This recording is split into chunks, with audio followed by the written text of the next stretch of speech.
Hello and great afternoon, everyone. Welcome to Coaching Think Talk. I am Coach Tindy Hoya. I am a certified co-active, co-create life coach and mental health coach from Life Coach Philippines. And this is coaching for relationship.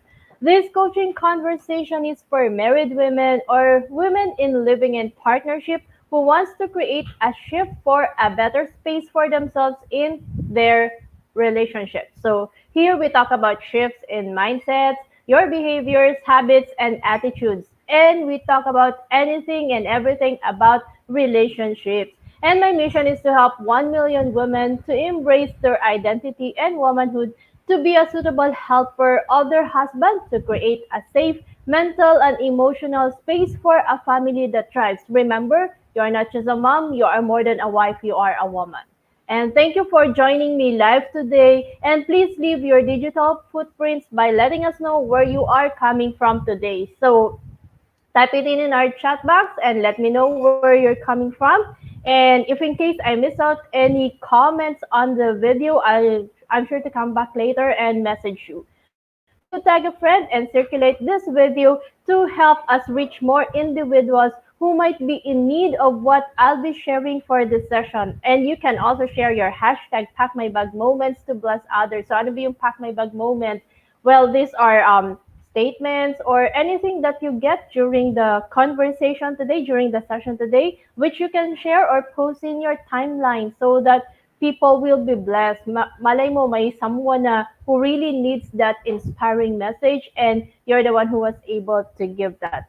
And of course, you may also give some shout outs to people you want to greet and reach out with some inspiring message. And if you are watching this on a replay, please do comment hashtag replay. And I am streaming via FB page of Life Coach Philippines and YouTube channel Coach AI Connect. So if you are new to our platform, please like, follow, and subscribe. At before that, let me just say hello to Mayor Leonard. Ngayon lang po ulit kita nakita. Maraming salamat sa pagsama sa akin ngayong hapon. And please do tag along some friends and our other life coaches as well so that they can join us this afternoon. So, ano nga ba yung pag-uusapan natin today? For today, we're gonna be talking about why do we want to change our partner?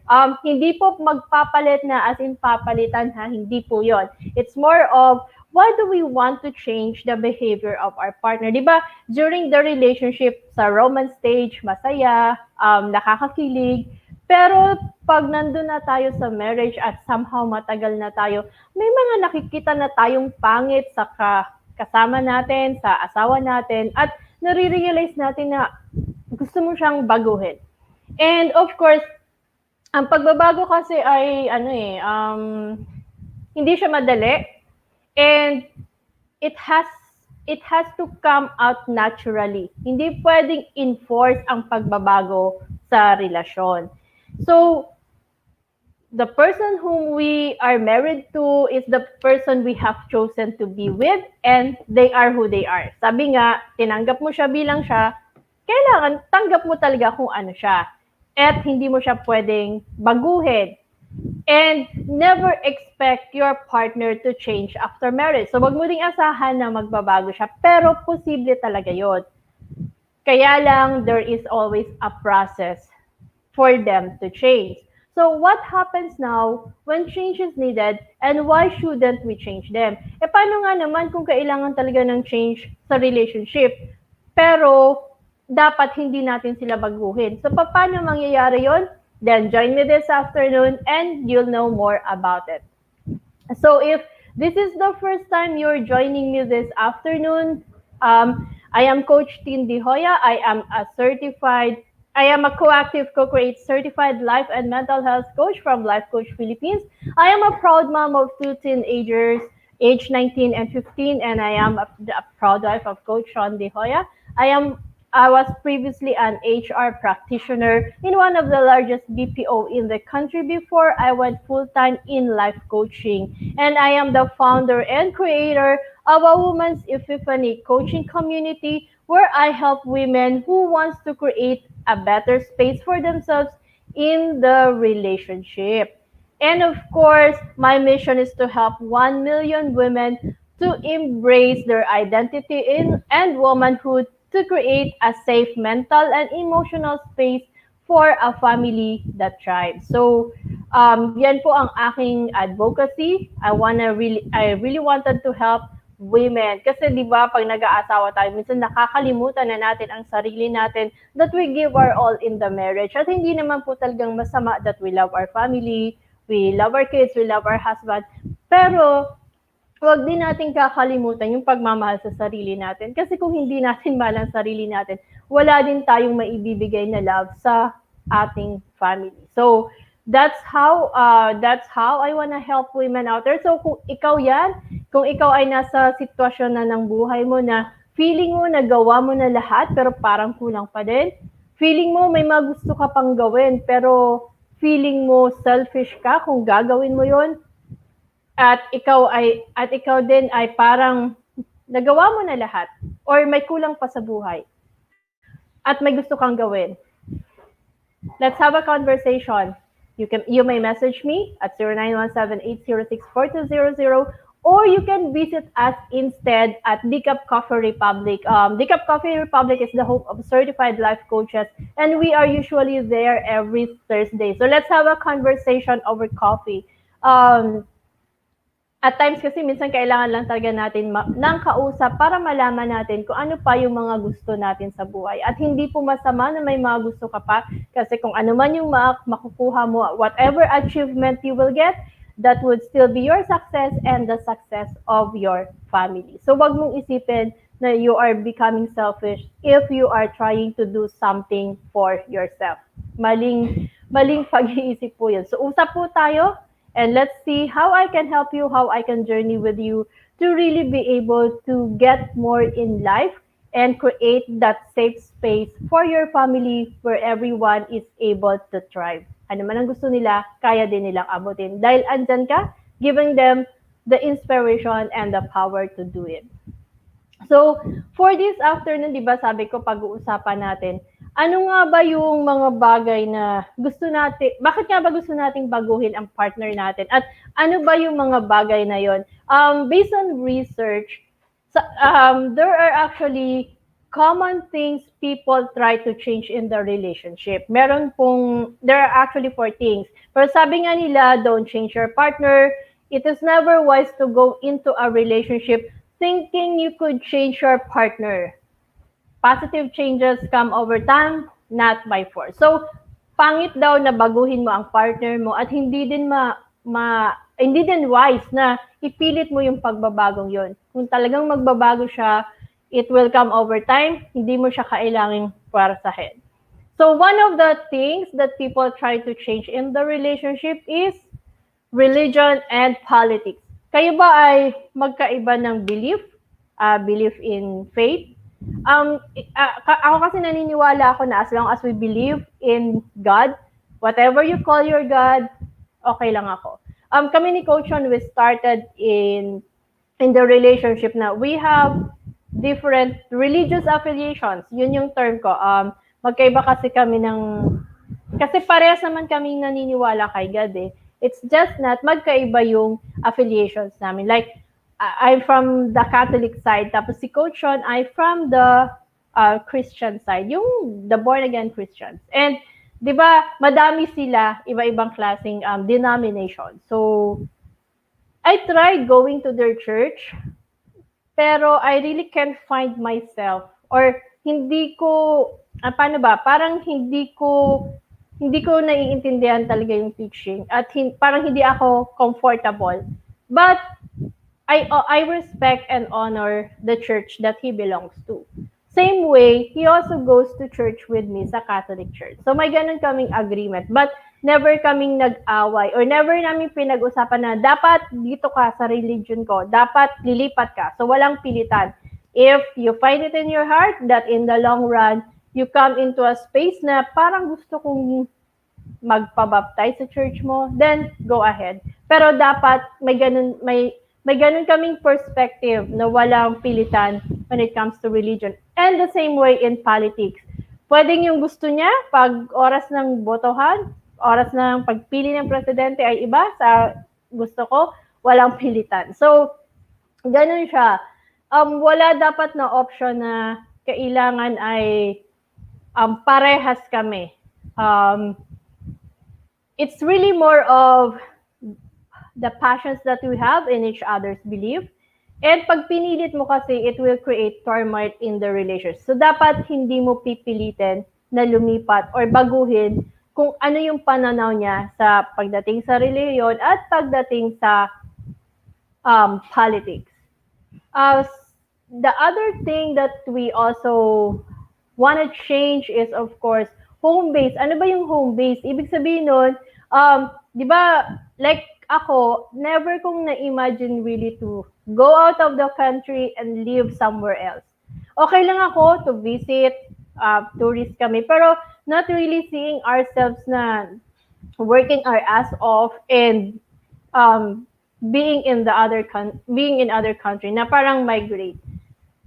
Pinag-uusapan namin yon because mahirap din na kung attached ka sa Philippines, like, hindi naman sa attached, it's really more of, I find the life here very, it might be pressured at times or maybe stressful at times, depende talaga yun sa pananaw mo. Pero masaya ako sa Pilipinas. And kaya kami naman pinag-uusapan namin siya. Walang pilitan din na kailangan nating mag-migrate. Doon tayo. Doon natin buuin yung family. Walang ganun. But at times, these are also some of the things that people or that couples disagree about. At minsan mahirap siya. Kasi it really causes disagreement about where to really settle down. Or kahit na hindi ibang bansa but really being able to like, dapat pag mag-asawa na tayo, doon tayo sa family ko nakatira. Di ba tayo may gusto natin na nakabukod. Ayaw natin na kasama ang in-laws. Kahit sabihin mo pang okay kayo, lalo na pag hindi, di ba, mas ayaw mo. Pero kahit okay kayo, syempre gusto mo yung independent kasi gusto mo kayong dalawa lang talaga yung may say sa family. Ayaw mo na may ibang taong nakikialam. At mas maganda na yun kasi mas comfortable ka na ikaw lang. So that's also one of the things that people try to change in the relationship. And the other is family. Yung family planning. Yung asawa mo ba gusto ng madaming anak, pero ikaw ayaw mo ng madaming anak or ayaw mo talaga magkaanak? It's also one of the things that people try to change in the relationship. Paano nga kung magkasama na kayo at hindi pa ready, hindi naman sa ayaw magkaanak, but yung isa hindi pa ready to really have a relationship or to really have kids for dun sa family. Parang ayaw niya pa na may anak na sila. Parang enjoying muna their time together. So this is also one of the things that people are trying to change. And finally is, of course, the relationships that you have. Maybe you don't like their friends or the family members. Ayaw mo silang kasama. So di ba meron ka mga friends ng asawa mo na ayaw mo, na feeling mo bad influence. So this is also one of the things that you argue about and parang pinipilit mong baguhin na, wag ka na kasi, magbago ka na, wag ka na sumasama sa mga friends mo. So, na ayaw ko. So, this is also one of the things that they argue about. And at times, mahirap siya lalo na kung very close ang iyong asawa dun sa mga friends niya, it will really be a disadvantage and might cause you to have arguments in the relationship. So if you're ready, I'm gonna give you an activity that you can start doing. This activity will help you understand bakit mo nga ba gustong i-change ang partner mo or the behavior. Usually behavior yun Ano yung ayaw natin dun sa asawa natin? Pero noon you find it cute, di ba? Nung nag-uumpisa pa lang kayo. Pero ngayon mag-asawa na kayo, ayaw mo na. So, take a pen and paper. And first, let's start with, what is that one thing that you have been wanting to change in your husband? Kung ikaw naman ay, like si Mayor Leonard, since you're watching, ano naman yung what is that one thing that you have been wanting to change in your wife? Ano ba yung gusto mong mabago sa asawa mo? Write that down, isipin mo siya. Ano nga ba yung gusto kong baguhin? Is it a certain attitude? Is it a certain habit? Ayokong pag natutulog siya, nag-snore siya. Ayan. So, is that one thing that you want to change? And then, list the advantages and disadvantages of making the change. So, what are the pros and cons? Kasi di ba meron tayo, halimbawa, example natin is, yung asawa mo ay ang daming barkada at laging lumalabas. So, yun yung gusto mong baguhin sa asawa mo.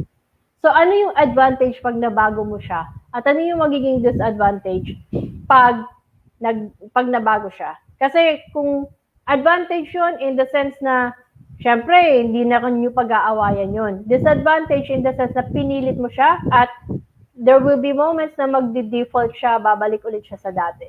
At hindi parang hindi maayos yung change na yon. So ano kaya yung magiging impact ng change pag nangyari yon sa relasyon nyo? And third is, specify 2 things that you can do or say to yourself to help manage or deal with the advantages you listed above. May na-miss out pala ako. So, ano yung 2 things na pwede mong masabi or pwede mong gawin to manage kung disadvantageous yung change na yon, paano mo siya haharapin? Hello, Master Coach Yasmin. Thank you so much for joining. So, do this activity. Pwedeng parehas yung gawin. And then later on, you can compare notes and really talk about it. Wala pong tama or mali. Mga pananaw po natin to na somehow gusto nating baguhin sa relasyon natin. So, bakit nga ba mahirap magbago? This is very common to all, hindi lang sa relasyon. May mga gusto tayong baguhin kahit sa sarili natin, mahirap baguhin. So why is it hard for people to change? There is what we call the cycle of change. Ano nga ba ang cycle of change? Bakit nga ba hirap na hirap tayong gawin ang pagbabago? Well, there are actually 6 basic stages or 6 distinct stages when you are trying to change. Kaya nga, hindi mo pwedeng ipilit baguhin yung asawa mo eh. Hindi mo pwedeng may gawin siyang pagbabago na pinipilit mo siya. Kasi nga, change should be internal. Kailangan tayo talaga yung may gusto na magbago. Pwedeng ma-point out mo, pwedeng sabihin mo, ito kasi yung ayoko eh, kaya gusto sanang baguhin mo. Parang ganon. Pero hindi mo siya pwedeng, uy, magbago ka kasi nakakasira ng relasyon, ganito. Hindi. Kasi hindi talaga siya pwedeng ipilit. So, what are the 6 stages or the 6 distinct stages that makes it hard for people to change? Dadaanan mo talaga to para mabago. Pero pag hindi to nasunod, hindi talaga mababago ang isang tao. First, of course, is the pre-contemplation. Pre-contemplation stage. Ano ba yung pre-contemplation stage? In this stage,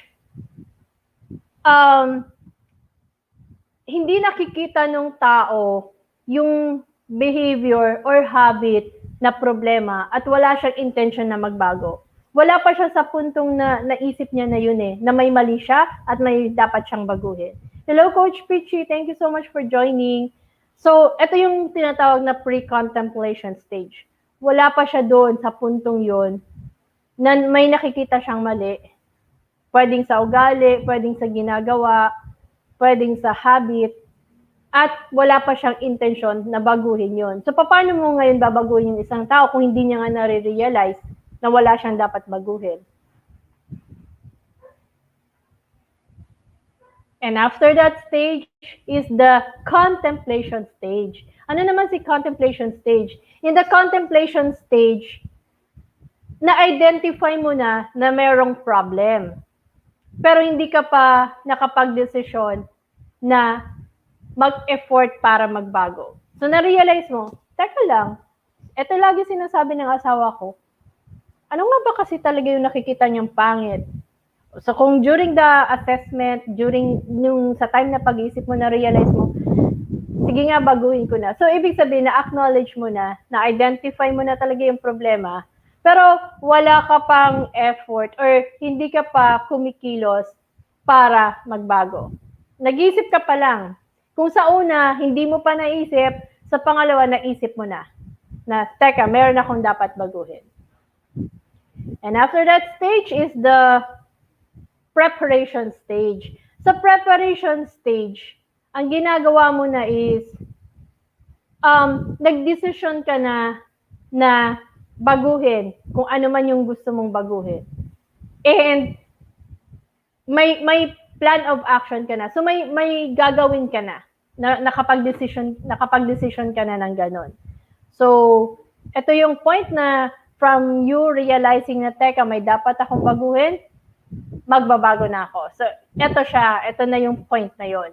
Kaya di ba dadating ka talaga na dapat internal yung change? Hindi pwedeng ipilit ng asawa mo na baguhin ka. Kasi nga, kailangan mo dumating sa point na na-realize mo na, oo nga, may mali at kailangan ko ng kumilos. Kasi kung hindi ka darating sa point na yon, hindi ka kikilos at wala kang babaguhin. So, after the preparation stage is, of course, the action stage. In the action stage, nakikita mo na ngayon na kailangan mong magbago, and ano ba yung mga pwede mong gawin?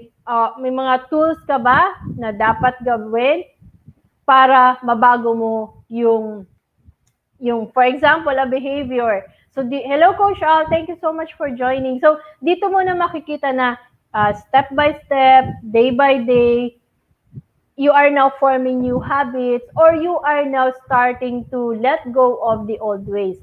Ano yung pangit na nakita mo, na parang sinasabi sa'yo na dapat mong baguhin, so babaguhin mo na siya.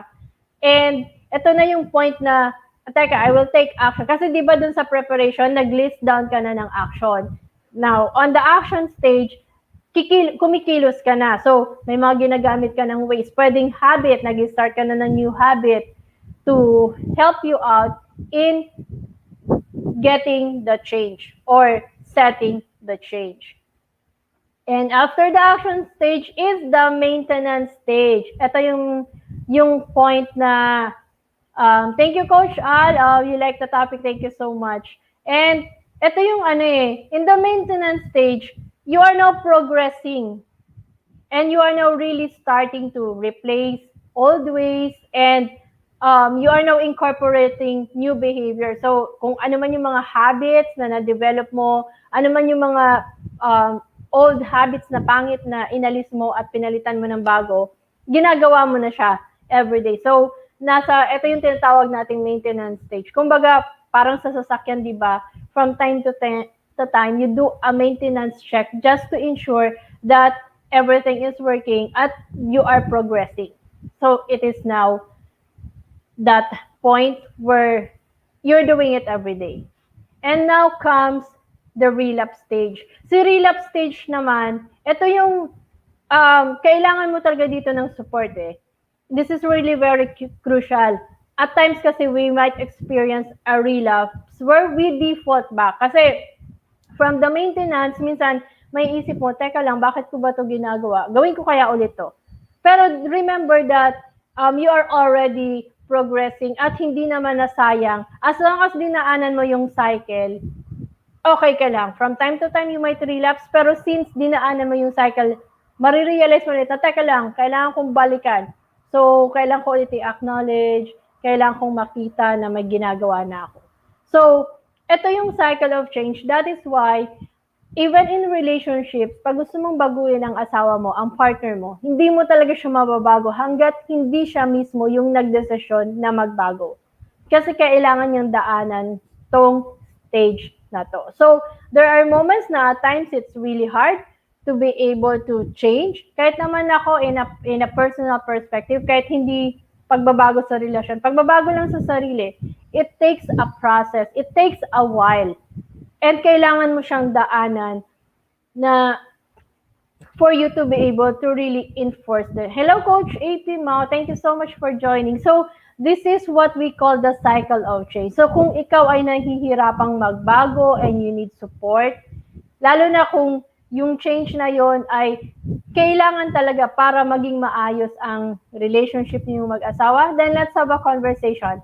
You can message me at 0917-806-4200, or you can also visit me at the Cup Coffee Republic. I'm there every Thursday. Or if you're not available on Thursday and you have a different date, just let me know and we can meet up on a different date. So this is the cycle of change that you have to undergo for you to really be able to make and enforce the change in the not really enforce, but to make your partner realize that there is a change. And at times, what's important is kung may nakikita ka, bago, it's more of you changing your response when your partner sees a different response and you're able to initiate a certain change, your partner will also change. And I've proven that. Dati, yung issue ko kay Coach Sean, dati parang laging, kahit weekend lalabas, gusto kasama yung mga friends niya. Parang Monday to Friday, nasa office ka na, minsan late ka nang umuwi, tapos gusto mo pa ng Saturday, lalabas ka, kasama yung friends. Galit na galit ako nun eh. Pero hindi mo nga talaga mai-enforce yung changes. So what I did was, ako muna, parang I change my response on how pag nagpapaalam siya, okay, sige, go. Tapos no questions, no ano. Pero syempre, nakaano ka pa din. Kasi ang iniiwasan mo naman ay yung mapasama yung asawa mo. Na baka mabarkada na hindi tama. So from time to time, I do talk and check him out. Pero, yun, hinayaan ko lang hanggang sa dumating siya sa point na nagsawa siya. When I change my response, nakita ko yung change din. Pero pag pinipilit ko na, hindi, wag kang lumabas, ganito, ganyan, nag-aaway kami, mas gusto niyang lumabas. So, with that change, kaya ang change talaga, if you really want your partner to change, you have to do something first on your end. At pag nakita yun ng partner mo, your partner will also be able to change. At dadaanan niya din tong cycle of change. So, it's really important for you to be able to understand that change should not be enforced even in relationship, even if asawa mo siya or kaibigan mo man yan or something, hindi mo talaga pwedeng baguhin. Kahit nga kapatid mo, hindi mo pwedeng baguhin. Unless dumating siya sa point na ma-realize niyang may dapat siyang baguhin. So, sabi niya, why is it difficult or why is it not okay to change your partner? Kasi trying to insist to change our partner's behavior or what we don't like about them can damage the relationship. It's very damaging to the relationship kung ipipilit mo. Why? First of all is, it is disrespectful. What do you mean na it is disrespectful? Respect should be present in your relationship so that both of you will feel safe in the relationship. And of course, respect indicates that your feelings will always be considered, that your happiness and welfare are important to your partner, and promotes a feeling of trust, appreciation, and empathy. So with respect, it carries with it your trust, your appreciation, and empathy to your partner, which can be which is a way for you to be happy and yung iniisip yung kapakanan mo. And if you insist on putting yourself on a mission to change your spouse, it's kind of disrespectful to them and to your relationship.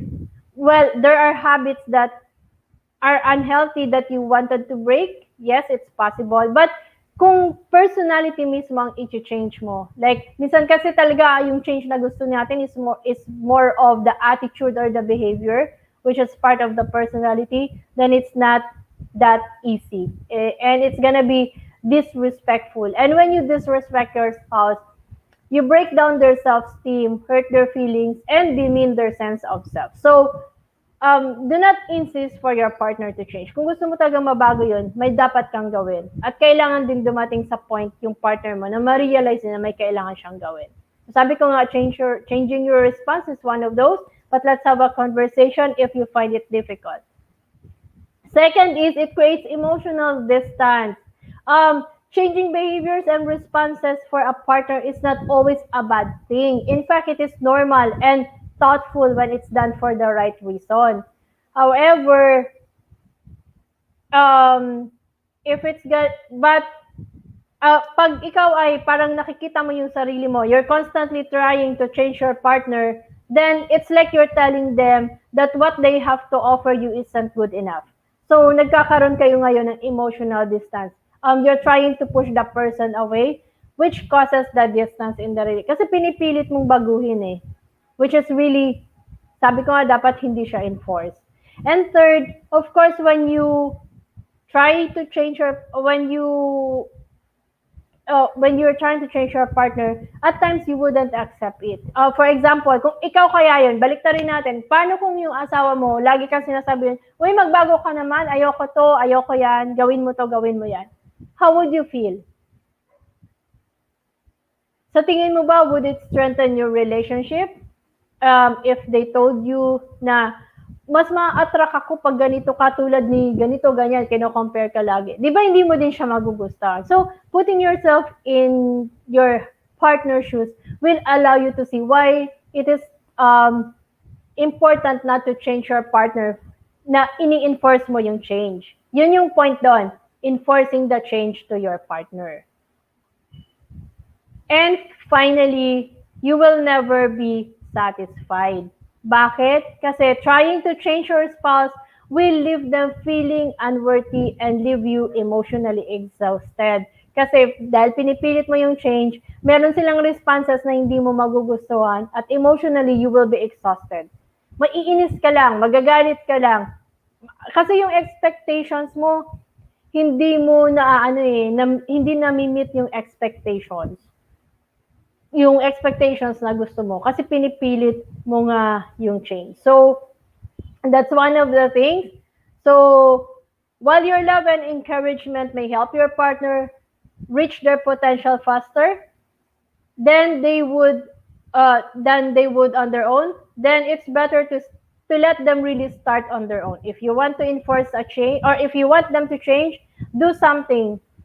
Allow them to take time to be able to really come into the point that they are able to realize, to recognize that change is now needed.